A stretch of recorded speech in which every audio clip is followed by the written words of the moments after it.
Historia e re e shqiptarët Greqisë është kapitulli bashkëkohor i një afirmimi shembullor të vlerës së përjetshme të lirisë së individit dhe të drejtës qytetarisë. Shqipëria 2030 duhet ja marrë më të mirën e mundshme përmes fuqisë të gjithë shqiptarëve, që flamuri i kuqezi i Skënderbeu dhe Ismail Qemalit të ngrihet nga krah të flamurive të shteteve anëtare të Bashkimit Evropian atje në qendrën e Evropës Demokratike.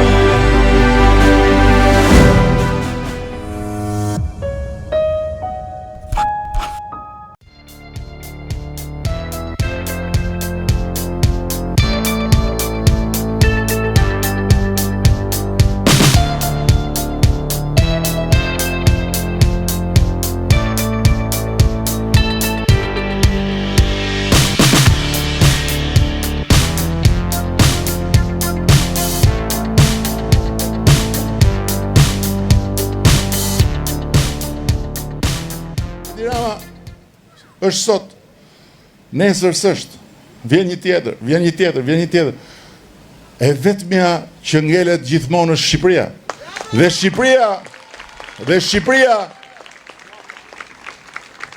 Shqipëria është mirë, apo s'është mirë, në varësi nga vendimet që marrim ne.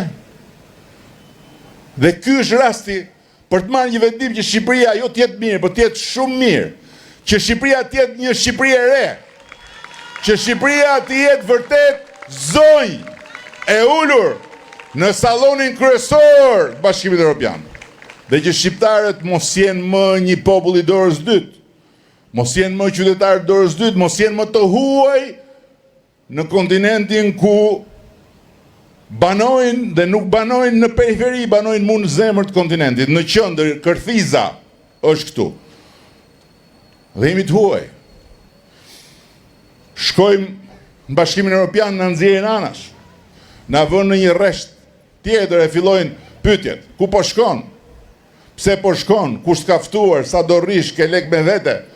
E pastaj vjen ajo pyetja e tmerrshme, kur do ikësh? Sepse je i huaj.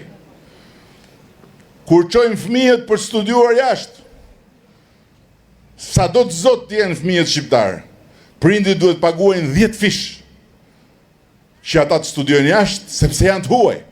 Ndërsa me këtë pasaport, do shkojnë studiojnë dhe do paguajnë eksaktësisht njësoj si studentët evropianë.